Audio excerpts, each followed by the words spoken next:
Hey everybody, Kelsey here, and I am going to run you through that dynamic warm-up that we love so much here at Elevation Fitness and Performance. It's amazing to do on its own, or you do it right before your workout. We always recommend right before the workout because it warms up every muscle in the body and it actually gets your joints to move appropriately before you go into any form of exercise. It makes sense, right? If your hips are moving better because you did a dynamic warm-up, you're gonna be able to squat better, you're gonna be able to do lunges better, step downs and so on and so forth. Anything that has to do with movement, you're gonna be able to do it better because your body is moving better. Okay, so with the dynamic warm-up, we did a little bit of core work yesterday and I am gonna show you that as well. I'm just gonna give you a demonstration rather than doing the entire thing. That way you can do it at home. If you prefer, then you can just do the dynamic warm-up a couple times because it does elevate your heart rate. We actually suggest that a lot. So first thing in a dynamic warm-up that we do is a walking lunge with a rotation, all right? So I'm gonna show you from the line, and I'm only gonna go a little bit here, but we typically go 10 yards normally. If you don't know what 10 yards looks like, it can be just 10 big lunges, all right? So you're just gonna take a really big step forward. You're gonna come down. You know, Sam was talking yesterday, you're certainly welcome to come down to the back knee, and then from here you're just gonna rotate over the front knee as much as you can, take a big step forward with the other side, and then do the same thing, over front knee on the other side. So you can take 10 really big steps with that one, and then the next one that we have is an inchworm to a runner's lunge. Now with an inchworm, I'm gonna go back to my starting position here. You're going to have a small bend in your knees, okay? And you're pushing your hips backwards with a nice straight back. And the moment that you can't quite bend anymore and touch the floor is when you're actually going to bend through the back. You're gonna put your hands down, walk yourself out to a plank position. From here, you're gonna go for that runner's lunge. Now, ideally, you're getting your foot as far forward as you can, all right? That's really opening up that hip. And then from here, you're just gonna hold it, push the hip down on the other side just a little bit to open up the hip flexor, come back to that plank position, and then you're just gonna heel toe right here, trying to keep a little bit of some rigidness through the knee. Then you're gonna go to the other side. Do the same thing, all right? So that is your inchworm to your runner's lunge. Okay, so you're gonna go another 10 steps if you'd like to go 10 steps. Next one you have is gonna be a knee hug. So same thing, you're just gonna do a walking knee hug. I would do anywhere from 10 to 15 steps on this one, but you're just gonna grab the knee, pull it in, okay? And then step forward. Grab the knee, pull it in, step forward. What we don't want to see is we don't want to see a bunch of curving in the back in order for that to happen. You're just going to come up as high as you can with a nice straight back, and that's really what you're looking for. All right, so once you've done those, then we're going to hit the floor. So we're going to open up and really warm up the spine. So the next one is a scorpion. The scorpion is where you lay down on the floor. Hands are going to be right here on the sides of you, kind of teed out. You're going to bend one knee a little bit, and you're gonna reach to the other side, really warming up the spine on that side, coming back to center, other side. Trying to reach up as high as you can every single time, and you're gonna do that 10 times. So 5 on each side. It's okay that the shoulders come up off of the floor when you do that. Totally fine. It's really about getting your spine to twist and move in a healthy way. All right, so you've got that.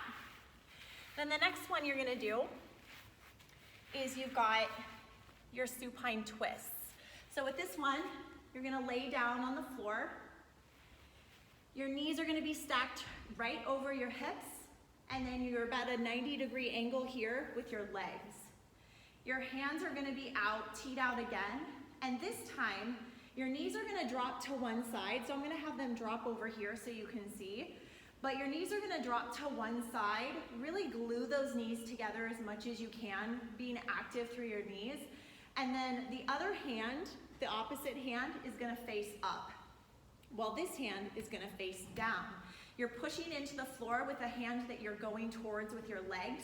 Push into the floor with your hand, legs drop, And then once you find it, you're gonna switch hands. All right, so now this hand is up. The hand that I'm gonna go towards is down to the floor. And I'm gonna push into that as I go to the other side. Okay, so it looks like this. Switch hands. You're gonna go 10 times total. Switch hands. Good, 10 times total. So that's what that one looks like, okay? And then the next one that you guys are gonna do is the fire hydrant. This is one of Sam's favorites. And he is the expert, so I just do what he says. So with the fire hydrant, this is really about keeping a nice steady spine, okay? You're not trying to move too much through the spine. So from here, you're just gonna go down onto hands and knees. Your hands are gonna be directly over your shoulders, and your knees are gonna be directly over your hips. Now you can tuck your toes under for this. We're just gonna go for 5 reps on each side. So once you're in this position, what we want you to do is we want you to try to pull the floor together. I'm not sure if you can see me do that, but you just have your hands underneath you and you try to pull the floor together without actually moving your hands or your knees. And what that's gonna do is that's gonna engage your core, so your core stays strong as you move through this movement. So from here, you're just gonna lift nice and high as you can, and then you're just gonna come right back down. Now the tendency with this particular exercise is to use the rotation through the body, so to get up nice and high. So you're kind of doing like maybe one of these, or you're just moving everything all over the place. You're really trying to keep everything as stable as possible, barely moving through the spine, if at all, and really just focusing on that rotation through the hip, or that external abduction, I guess it is. But you're just gonna come up, right back down 5 times, then you're gonna go to the other side 5 times as well. Okay, the next one you have is your shoulders. So we're gonna open up through the shoulders. So with this one, you need a band, or you need something that makes sense for, you could use something that's rigid if you have a broomstick at home, or like a mop, that would work too. But you're just gonna hold on to that and kind of, you're not necessarily pulling it apart if you don't have a band, but you're about right here. It's coming in the front of the body, and then you're gonna rotate and open and come to the back of the body with it. Now I want you to notice that my shoulders stay down and away from your ears the whole time. So I'm not coming up here, right? Really keeping those shoulders down, big rotation all the way through the shoulders the entire time, okay? The last one that we have for you with the dynamic warm-up is a frog squat. And a frog squat can be challenging for some people, so I'm gonna give you a couple different variations for this one. With a frog squat, you're going to come down, and you can put your elbows here on your knees and get your butt down nice and low and your chest up tall, all right? So from the side, looks like this. Nice flat back, chest up tall, push your knees out nice and wide with the elbows, and you can kind of move up and down through that a little bit, really opening up the hips. If that doesn't feel good for you, you can kind of just get low in there as much as you can in the squat and stand back up. It's really just about moving through those hips and trying to get those to warm up a little bit. So that's the dynamic warm up. It's all of those moves put together. A lot of times if I don't have a ton of time on my hands, I'll do the dynamic warm up and I'll just do that like 2 or 3 times, because once you get the hang of it, you can really get through that quickly. Another thing that you can do if you want to make it a little bit more metabolic is you can take some of those laying down moves out of it after you've done them the first time. So do all of them once and then go back and do the lunges with the rotation, and then maybe do the inchworm, maybe even the walking knee hugs a little bit. Do those a couple times, because that's gonna get your heart rate higher and give you a little bit more of a conditioning aspect to that particular exercise that you're doing. And then we did some core work. So with the core work, we were working with side planks, we did some dead bugs, and then we did a little bit of crunches. So we're gonna do the crunches first. And when you think about crunching, a lot of times people think like it comes from the neck, and it definitely doesn't. So I'm gonna show you what that looks like. With a crunch, you're coming down to the floor, and you're gonna lay all the way back. You're trying to keep the connection with your lower back into the floor, Okay, so you don't want to arch your back like this, and if you can stick your hand underneath there, your core is not really engaged. So you're really trying to push your low back into the floor and pull this together, all right? Sam had a great point yesterday. He said it's like from your belt, if you were wearing a belt, and then right here at your sternum, you're really trying to get those to get closer together. So that's what you're really doing with this one. And you're doing this for 60 seconds. So you're just gonna come all the way down, but make sure your pelvis is tilted just a little bit towards you to keep that lower back, you know, glued to the floor. And from here, don't crank through the neck. You're not doing a crunch with your neck, okay? Crunching and necks should never go together.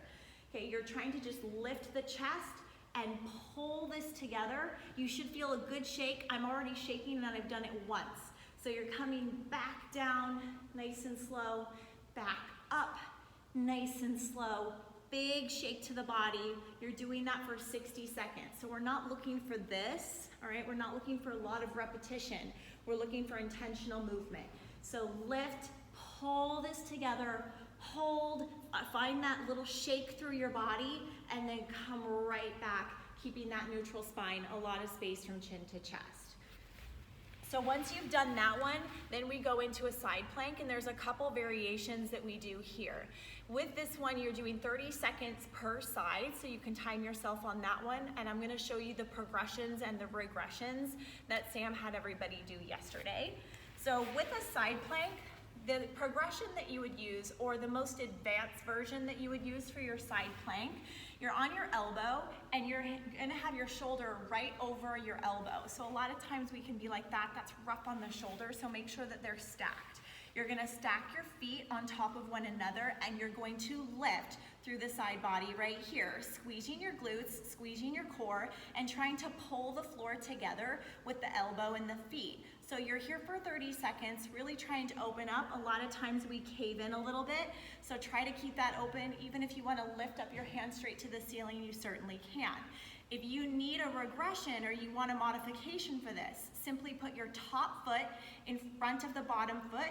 Same rules apply here with the chest, keeping it up nice and tall. If you need a further progression, totally okay. Come down to your knee and you're still focusing right here, and you're gonna feel that. There is no right or wrong way to do it. There's no better way or not better way to do a plank. It's wherever you're at.